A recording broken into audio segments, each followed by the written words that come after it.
I have an interesting question to ask you. Usually I'm answering questions, but in this case I wanted to ask a question. What rights should we have in Florida to defend ourselves against an unlawful arrest?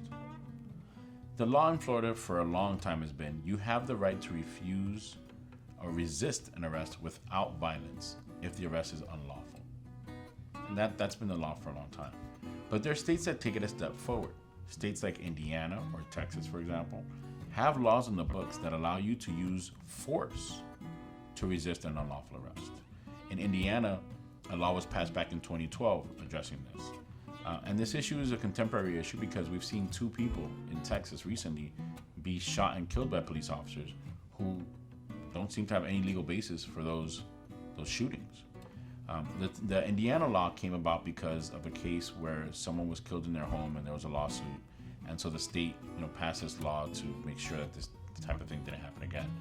It was where police were serving a warrant and they served it on the wrong home, and the question was, did the person have the right to defend themselves with force? We don't have that in Florida, and my question is, should we have that in Florida? Would it help the situation? Would it help protect people against unlawful searches and seizures in their home? Or would it cause more problems?